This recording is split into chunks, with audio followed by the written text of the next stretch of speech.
El 22 de diciembre de 1989, los últimos líderes de la Rumania socialista, Nicolae y Elena Ceausescu, fueron derrocados, poniendo fin a 4 décadas de su régimen. La destitución de los líderes se considera la más sangrienta en Europa del Este. Inmediatamente después de los eventos de diciembre de 1989, la interpretación generalizada fue que el pueblo enfurecido se había deshecho del dictador sangriento que había ordenado disparar a los trabajadores hambrientos. ¿Qué llevó a un resultado tan brutal? Vamos a averiguarlo. Rumania jugó su papel en ambas guerras mundiales. En la Primera Guerra Mundial, Rumania intentó mantener la neutralidad durante mucho tiempo. Pero cerca de la mitad de la guerra, quedarse en las sombras se volvió prácticamente imposible. Dado que el país estaba rodeado por naciones en guerra por todos lados y el comercio exterior se complicó mucho, el país aún así entró en la guerra del lado de la Entente. En 1916, el ejército rumano no estaba preparado para la guerra a gran escala. Llegó al punto de que las fuerzas de la Triple Alianza expulsaron al gobierno de Bucarest, pero la elección de los lados resultó ser la correcta. Gracias a los éxitos de la Entente en el frente occidental y en los Balcanes en 1918, Rumania se encontró del lado de los vencedores y obtuvo una significativa expansión territorial. Besarabia, una región histórica de Europa Oriental, ahora es territorio de la moderna Moldavia y Ucrania, así como de otras áreas, aunque luego todo se revirtió en 1940. El reino de Rumania se vio obligado a ceder bajo la presión de Moscú y Berlín por el pacto Molotov-Ribbentrop para la transferencia a la Unión Soviética de Besarabia, parte de la cual formó la RSS de Moldavia, la cesión de Bucovina del Norte a la RSS de Ucrania y la entrega de Transilvania del Norte a Hungría. Al inicio de la Segunda Guerra Mundial, Rumania perdió los territorios recientemente adquiridos. El 22 de junio de 1941, el dictador rumano Antonescu se unió a la Alemania nazi en la Segunda Guerra Mundial. A petición de Alemania, Antonescu organizó la deportación de alrededor de 40.000 judíos rumanos a los campos de concentración alemanes.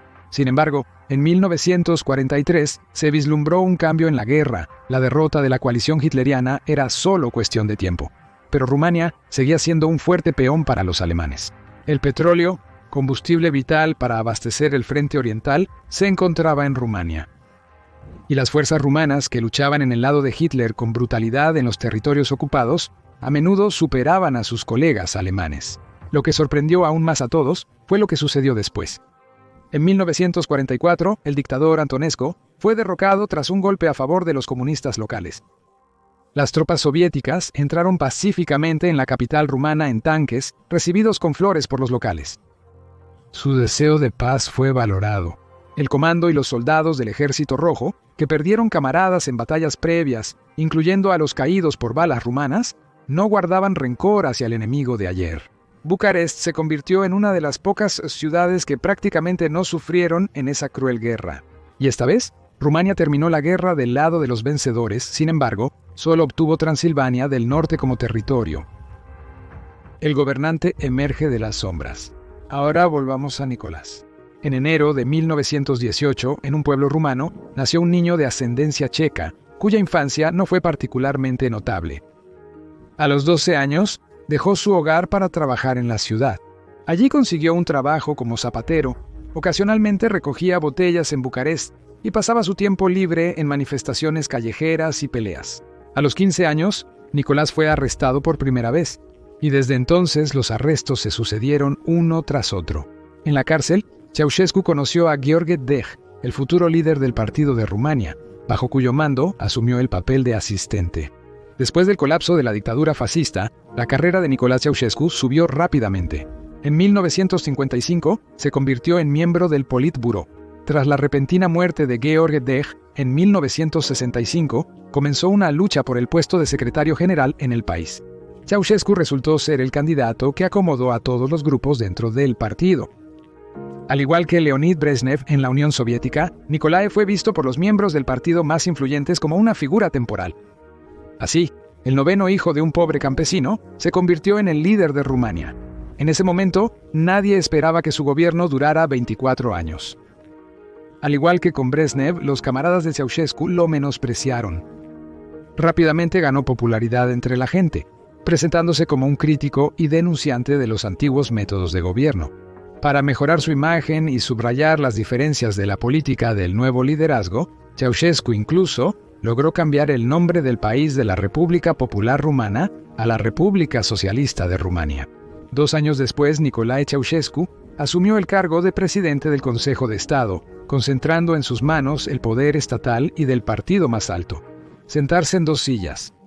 Bajo Ceausescu, Rumania comenzó a llevar a cabo una política exterior bastante independiente, navegando entre el bloque socialista y los países occidentales.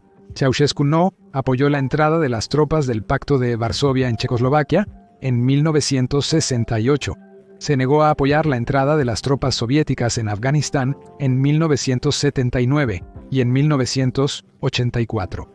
Cuando la Unión de Repúblicas Socialistas Soviéticas boicoteó los Juegos Olímpicos de Verano en Los Ángeles, los deportistas rumanos participaron en los Juegos en los Estados Unidos. Todo esto se hizo en gran parte por los gigantescos 20.000 millones de créditos para Rumania que Ceausescu recibió en total.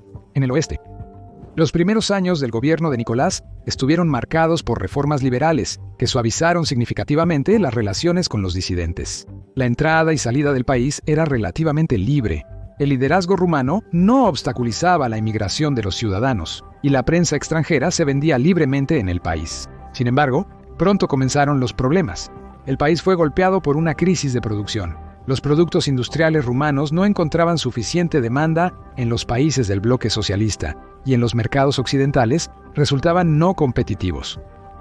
Ceausescu fue el primero de los líderes socialistas en sentir la trampa de los miles de millones de créditos occidentales y también fue el primero en sentir su impacto asombroso. No quería lidiar con la perspectiva de una deuda a largo plazo y en 1983, con la ayuda de un referéndum, logró prohibir futuros préstamos extranjeros. El oeste ofreció al líder de Rumania una salida elegante, la cancelación de todas las deudas y la oferta de nuevos préstamos a cambio de poner fin a la cooperación con la Unión de Repúblicas Socialistas Soviéticas, la salida del Pacto de Varsovia y el Consejo de Ayuda Económica Mutua. Organizaciones creadas por decisión del Consejo Económico de representantes de Bulgaria, Hungría, Polonia, Rumania, Unión de Repúblicas Socialistas Soviéticas y Checoslovaquia. Ceausescu decididamente se negó. El asunto aquí no era tanto la fidelidad a la ideología comunista, sino el hecho de que, liberándose de una cierta dependencia de la Unión de Repúblicas Socialistas Soviéticas, Rumania inevitablemente caería en dependencia del oeste. A Ceausescu le gustaba bastante la posición especial de Rumania en el mundo. Lo que era peor es que en la política exterior Ceausescu no tenía a quién recurrir. El oeste, sin perdonar a Ceausescu por rechazar sus ofertas y principios en el asunto de la deuda, relegó al líder rumano al rango de malos chicos. En la Unión Soviética, la perestroika estaba en auge, y Mikhail Gorbachev instaba al líder rumano a seguir el mismo camino. Sin embargo, Ceausescu no quedó impresionado por el curso. Más aún, en agosto de 1989, cuando los regímenes socialistas de los países del este de Europa se tambaleaban sin el apoyo de la Unión de Repúblicas Socialistas Soviéticas, en el 45 de aniversario de la liberación de Rumania del fascismo, Nicolás Ceausescu afirmó: «Antes se secará el Danubio que se produzca una reestructuración en Rumania». La última reunión entre Gorbachev y Ceausescu fue en Moscú el 6 de diciembre de 1988. Y según los miembros de la delegación rumana, el líder soviético habló directamente sobre las consecuencias de rechazar las reformas. En la prensa soviética, Ceausescu fue llamado estalinista, y en Occidente, olvidando los antiguos artículos sobre el buen chico de Rumania, escribieron sobre los crímenes asombrosos del dictador rumano. Nicolae Ceausescu y su esposa Elena se encontraron en una situación de uno contra todos. A pesar de esto, lograron mantener la situación en el país bajo control. El enfoque de Ceausescu para evaluar la situación internacional y establecer fuerzas en el escenario mundial fue bastante único. Consideraba a Rumania como parte del tercer mundo, no alineada con ningún país, y veía la división del mundo entre pobres y ricos como la principal contradicción de la época. Al parecer, esto se relacionaba con su gran interés en el tercer mundo. Al encontrarse con los líderes de los países no alineados, Ceausescu intentaba transmitirles la idea de que Rumania era mucho mejor que otros países de Europa del Este y que entendía las necesidades de los países en desarrollo. Nicolae Ceausescu y los altos funcionarios de su régimen a menudo participaban en el trabajo de muchas conferencias de países no alineados, diversas reuniones regionales. Atraía a su lado a fuertes personalidades del mundo árabe como Muammar Gaddafi, Hafez al-Assad, Saddam Hussein, Anwar Sadat. Cuando, a principios de los 70, Ceausescu visitó Libia, en sus encuentros con Gaddafi apeló a los intereses comunes de ambos países. Apelo a los sentimientos de los creyentes. Ustedes creen en el Corán, yo en el marxismo, pero ambos creemos en la independencia de nuestras naciones. Ustedes expulsaron a los estadounidenses, nosotros a los rusos. Ustedes construyen un país islámico independiente, nosotros uno marxista.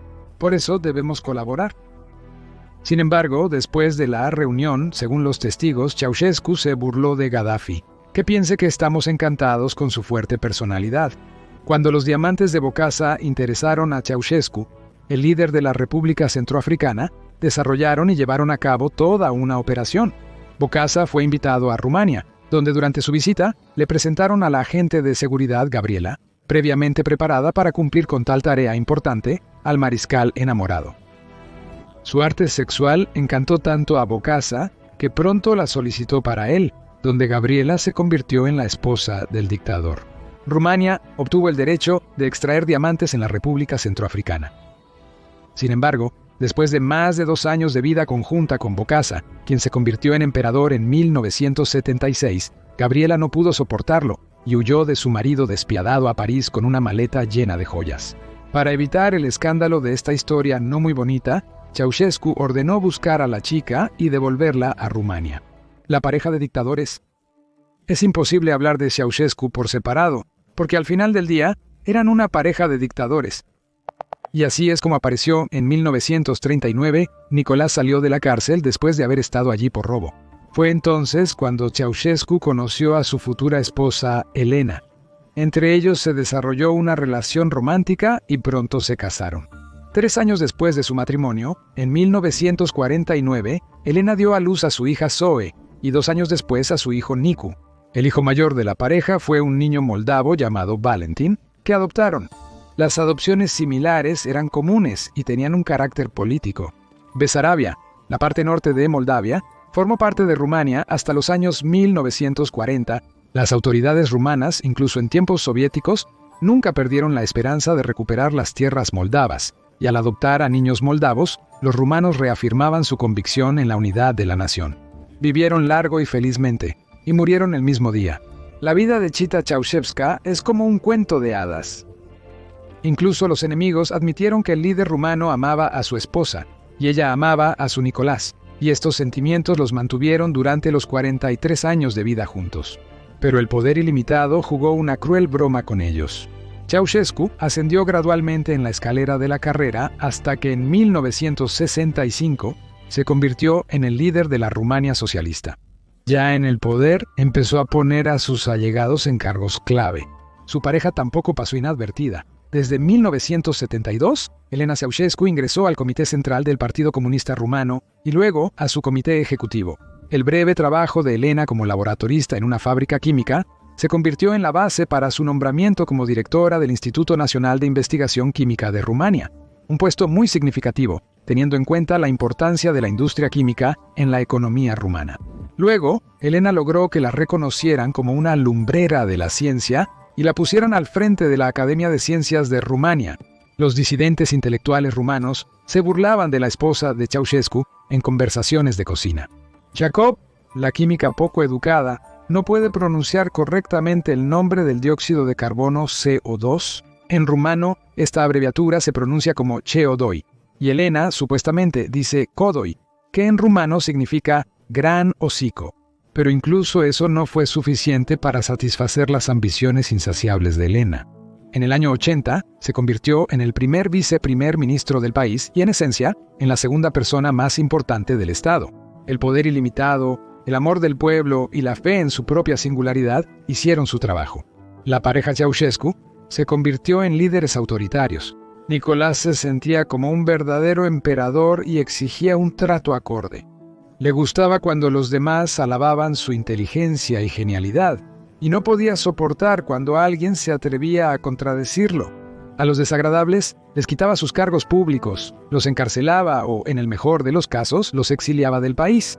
Los países occidentales conocían el excesivo autoestima de Ceausescu y se aprovechaban de ello muy hábilmente. Antes de firmar el próximo acuerdo o contrato, le presentaban regalos al dictador rumano.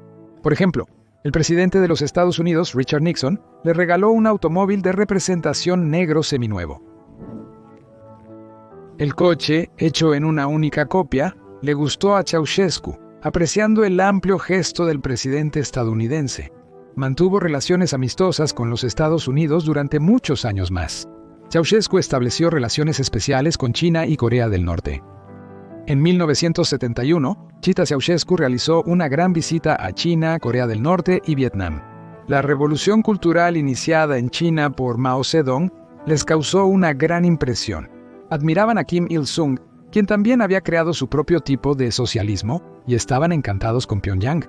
Simplemente miren cómo recibieron a Ceausescu en Pyongyang. Se había preparado una presentación especial y una canción escrita sobre la grandeza de Nicolai. Dicen que Elena estaba impresionada con el ejemplo de Jiang Qing, la esposa de Mao Zedong, que ascendió a la alta dirección de China. La verdad es que para Jiang Qing esto terminó mal. Pero la esposa de Nicolai Ceausescu no prestó atención a esto. Llegó a un completo desgaste de la crítica. Ceausescu, agradecidamente, aceptó en su dirección odas poéticas con frases como literalmente, como una estrella, brillando bajo otra estrella, en el cielo eterno, ella se encuentra junto a su gran cónyuge y con sus ojos ilumina el camino victorioso de Rumania. Además de otros títulos no oficiales, la estrella brillante exigía ser llamada la Madre de la Nación. Elena no tenía ningún reparo en recibir premios y reconocimientos por sus significativos logros en la actividad científica y pedagógica. Además de los títulos honoríficos, durante las visitas diplomáticas, la esposa de Ceausescu solicitaba a los líderes de los estados extranjeros y recibía regalos bastante materiales. Por supuesto, ella pedía en un sentido figurado. A nivel diplomático, hasta el servicio de protocolo de los presidentes y secretarios generales transmitía información de que la esposa del líder de Rumania quería recibir algún objeto valioso como prueba de amistad internacional. Los rumores de estos regalos se extendieron entre la gente y dieron lugar a leyendas curiosas. Por ejemplo, se decía que en Japón, Elena Ceausescu quería un collar de diamantes, y los agentes de servicios especiales rumanos robaron algunas piedras preciosas de un coleccionista local para ella. Y durante una visita a Jordania, la esposa del secretario general rumano Jacobo exigió que le regalaran el yate del rey Hussein. Y como el monarca no quería entregar su yate, ordenó la construcción de un barco similar, que luego fue enviado al puerto rumano de Constanza. Es difícil juzgar cuánto de estos rumores son verdaderos y cuánto es simplemente la imaginación popular exagerada. Ceausescu, por supuesto, poseía un yate, joyas, diamantes y otros objetos de valor. Lo que aterraba terriblemente a los ciudadanos rumanos era la avaricia insaciable de la élite gobernante, que se había enriquecido como resultado de las reformas. Todos los que no estaban de acuerdo con esto se encontraban inmediatamente con la mano dura de los servicios de seguridad rumanos. Creados a imagen y semejanza del Comité para la Seguridad del Estado, los rumanos ya conocían los métodos de trabajo de los agentes desde tiempos del gobierno anterior. Pero nadie podría haber imaginado que con la llegada de Ceausescu y sus promesas, el sistema se volvería aún más duro. La policía secreta empezó a controlar todos los aspectos de la vida de los rumanos. Surgieron reglas claras y estrictas. Muchas personas ni siquiera sabían que la Securitat existía. La mayoría nunca tuvo contacto directo con ellos. Pero todos temían al servicio de seguridad, que ganó su reputación mediante el miedo. A los agentes les interesaba todo lo que los rumanos hacían, a dónde iban, con quién hablaban y qué comían. Ceausescu creía que solo se podía suprimir a los disidentes cortándolos de raíz. Por eso, la vigilancia constante se realizaba en casi todos los casos. Los religiosos, políticos, extranjeros y disidentes estaban bajo especial atención. Si se detectaba la más mínima amenaza en sus acciones, enfrentaban tiempo en prisión. Y eso en el mejor de los casos. Más de 10.000 agentes estaban vigilando a los Ruminami. Eso es 22 millones de personas, sin contar a los informantes y a los que se vieron obligados a trabajar para la seguridad. Se cree que cada tercer rumano estaba vinculado con el gobierno, aunque esta cifra no es oficial, ya que después del cierre del Departamento de Seguridad, la mayoría de los documentos fueron destruidos. Es interesante que durante toda su existencia, la seguridad nunca tuvo un lema, ni un emblema o logotipo. Me detuvieron varias veces por participar en protestas. Nunca pude entender quién me delató. Resultó que era mi colega de trabajo, lo entiendo. No tenía opción, los agentes lo obligaron a espiarme. Esas palabras de los presos políticos eran la norma. Uno de los métodos de control más comunes de la Stasi en la República Democrática Alemana era el allanamiento de casas. Era verdad, mientras los alemanes cambiaban objetos de lugar, los rumanos instalaban dispositivos de escucha donde podían. Prestaban gran atención a las llamadas telefónicas. Como ejemplo del impacto de las leyes de pareja Ceausescu, se prohibió la anticoncepción y el aborto. La única excepción era para aquellos que ya tenían 4 hijos. Por lo tanto, muchas mujeres se mudaron al campo, donde la influencia del régimen comunista no era tan fuerte como en las ciudades. Allí, sin la debida asistencia médica, se practicaban abortos por su cuenta. Más de 10.000 mujeres murieron a causa de este peligroso procedimiento. Hicieron mucho ruido y trajeron métodos psiquiátricos para lidiar con los insatisfechos. A la mayoría de los pacientes se les administraron medicamentos contraindicados para personas sanas, incluso dosis mortales de inyecciones letales. Cuando la gente moría, emitían un documento con la firma «Hicimos todo lo posible, la enfermedad era incurable». Líneas del siglo. Después de visitar Corea del Norte y China, a Ceausescu se le ocurrió la idea de reestructurar radicalmente el centro de la ciudad de Bucarest. Impresionado y asombrado por la magnitud de los conjuntos monumentales asiáticos, el gobernante rumano inició la creación de un nuevo centro político-administrativo en Bucarest, donde se concentrarían todos los órganos del poder estatal.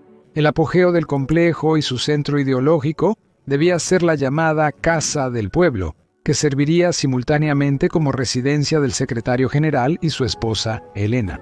La realización de los grandiosos planes del gobernante fue facilitada por el terremoto de los Cárpatos de 1977. Como resultado de los fuertes terremotos, decenas de edificios en Bucarest se derrumbaron. Muchas estructuras antiguas fueron dañadas y necesitaban refuerzos. Sin embargo, en lugar de llevar a cabo reparaciones a gran escala, Ceausescu ordenó que se borrara una quinta parte del centro histórico de la faz de la tierra. Los barrios enteros con antiguas iglesias y sinagogas estaban sujetos a la demolición incondicional. Por voluntad de Gheorghe Karp, como la prensa del partido llamaba a Ceausescu, alrededor de 40.000 personas se vieron obligadas a cambiar su lugar de residencia. Como resultado, se presentó un proyecto atípico para su tiempo. El palacio no pertenece a ningún estilo arquitectónico, pero se inclina más hacia el estilo imperio estalinista. La construcción comenzó en 1984 en el lugar más sísmicamente activo del centro histórico de Bucarest. Ceausescu visitaba frecuentemente la obra, supervisando el proceso y ajustando el proyecto. Las cifras son asombrosas. Las dimensiones del palacio son de 70 por 40 metros, con una altura de 86 metros. La parte subterránea se extiende a una profundidad de 92 metros. La construcción utilizó alrededor de 1 millón de metros cuadrados de mármol, 3.500 toneladas de cristal, 700 toneladas de acero y bronce para puertas, ventanas y lámparas. Para el parquet y los paneles de pared se utilizaron 900 metros cúbicos de madera. Se cosieron 20.000 metros cuadrados de alfombras de seda. Un equipo de 700 arquitectos y más de 20.000 constructores trabajaron en la Casa del Pueblo. El palacio fue construido principalmente con materiales rumanos. Por lo tanto, Ceausescu buscaba demostrar la autosuficiencia e independencia del país. La construcción se llevó a cabo en 3 turnos y no se detuvo incluso en los momentos más difíciles. El palacio es el segundo edificio administrativo más grande del mundo después del Pentágono y el más pesado de todos los edificios jamás construidos. En el camino de Bucarest a Constanza puedes encontrar otra creación de Ceausescu, el Canal Marítimo Azul, que conecta el río Danubio con el Mar Negro. En 1976, Nicolae Ceausescu decidió terminar la construcción del canal, que comenzó por consejo de Stalin. El canal tenía un sentido muy práctico. Rumania necesitaba un canal que conectara el Danubio con el Mar Negro, ya que el delta del Danubio estaba bajo el control de la flota soviética. La construcción del canal costó aproximadamente 2.000 millones de euros. Sin embargo, debido a su poca profundidad de 5 a 7 metros, el canal se utiliza poco hoy en día. El periodo de economía dura. Tiempos difíciles llegaron cuando a mediados de los 80, la deuda externa de Rumania ya superaba los 10.000 millones de dólares. Los créditos de los bancos occidentales cayeron en porcentajes, y aunque el plazo de reembolso de los créditos llegó en los años 90, Occidente propuso inequívocamente a Bucarest pagar la deuda con dividendos políticos. A los rumanos. Ceausescu explicó que para lograr la verdadera libertad e independencia es necesario apretarse el cinturón. Así comenzó un periodo de economía severa en el país. Por orden de Ceausescu, la televisión comenzó a transmitir solo 2 horas al día. En invierno, estaba estrictamente prohibido usar refrigeradores y otros electrodomésticos. No se podía usar gas para calentar las viviendas. Apenas se suministraba agua caliente. Y por la noche, solo se permitía encender una pequeña lámpara de no más de 15 vatios en el apartamento. La más mínima infracción del estricto régimen de economía impuesto por el dictador se castigaba con multas. En un momento determinado, el dictador y su esposa decidieron que sus ciudadanos estaban comiendo demasiado, y para ahorrar su ración debería reducirse en un 10 a 15%. Para zapatos y ropa, para artículos de primera necesidad en las tiendas, se formaban largas colas. Casi toda la producción agrícola se destinaba a la exportación para pagar la deuda externa. El grano y la gasolina prácticamente no llegaban al mercado interno de Rumania. Aparecieron mendigos en Bucarest. Para consternación de la sociedad, Nicolae y Elena no tenían absolutamente ninguna intención de extender el régimen económico a sí mismos. Por el contrario, vivían en un verdadero palacio, cuyo interior estaba decorado al estilo de Luis. Los gusanos nunca estarán satisfechos, sin importar cuánta comida reciban, afirmó Elena Ceausescu, cuando los rumanos se quejaban de la escasez de alimentos provocada por la incompetente gestión de los dictadores. La economía nacional fue duramente afectada por la excesiva construcción de la Casa del Pueblo. Nicolae Ceausescu anunció orgullosamente el pago total de la deuda externa a Occidente el 12 de abril de 1989. Sin duda, fue una hora de triunfo para Ceausescu, pero el proceso mismo recuerda el pago de un préstamo insoportable por una persona con ingresos medios, insoportablemente largo y costoso. En 1989, la ira y la paciencia del pueblo se agotaron. En ese momento, el muro de Berlín cayó y los comunistas perdían posiciones en Europa. Rumania fue barrida por una ola popular y Ceausescu aplastó brutalmente. Finalmente, en diciembre del mismo año, los disturbios se apoderaron de Bucarest, la capital del país. Ceausescu salió a la multitud reunida en la plaza e inició su discurso. Desde la multitud volaron consignas revolucionarias, y Nicolás finalmente comprendió que su gobierno junto a su esposa había terminado. Los empleados de seguridad ayudaron a Ceausescu a subir al helicóptero, pero no lograron ir muy lejos. El piloto escuchó por la radio que estaban planeando derribar el helicóptero, por lo que aterrizó en un campo y declaró que se unía a los rebeldes. Nicolae y Elena intentaron continuar su huida en su coche de seguridad secuestrado, pero fueron detenidos en la ciudad de Targoviste, juzgados rápidamente y ejecutados en el acto. Y ya en la pared, la pareja Ceausescu se mantuvo con dignidad masculina. Según rumores de los participantes, el ex dictador recordó su juventud revolucionaria y cantó La Internacional, mientras que la madre de la nación maldijo con fervor a sus verdugos. Las propiedades de Ceausescu, incluyendo regalos diplomáticos y obras de arte, fueron confiscadas y vendidas en subastas. La colección de pieles de Elena, que incluía varias docenas de adornos y sombreros, cubiertos de piel de leopardo, vinos caros y coñacs, también se vendió en las subastas. La ira popular incluso alcanzó a los hijos de los gobernantes, Valentin, Nicu y Zoya Ceausescu, quienes fueron arrojados a la cárcel, acusándolos de genocidio y saqueo del país, al igual que a sus padres. Nicu Ceausescu, el único de los 3 relacionado con los órganos de poder, fue condenado a 20 años de prisión. Fue liberado en 1992 por enfermedad y murió en 1996 de cirrosis hepática. Valentina y Zoe fueron liberadas en agosto de 1990. Las acusaciones contra ellas fueron inventadas, pero arruinaron la vida de Zoe. A su académico matemático le quitaron sus títulos y fue despedido. Los habitantes de Bucarest a veces la veían recogiendo botellas para ganar dinero para el pan. Fueron más suaves con Valentina, como si fuera una hija adoptiva. Continuó con su actividad científica y luchó por el último derecho de los padres a ser enterrados de manera humana. Inicialmente, Nicolae y Elena Ceausescu fueron enterrados en diferentes lugares bajo nombres falsos, para que aquellos que guardaban buenos recuerdos de ellos ni siquiera pudieran llevar flores a su lugar de descanso final. Luego, la tumba de Nicolás fue arreglada, pero se le negó a Valentina el derecho a reenterrar a su madre junto a su padre. Solo en el año 2010 se exhumaron los restos, se confirmó su autenticidad y luego, en el 20º aniversario de su ejecución, fueron enterrados juntos. Por supuesto, se puede caracterizar tal conclusión como demasiado dura e ilegal. Pero tú decides. Comenta si crees que los Ceausescu merecían ese destino.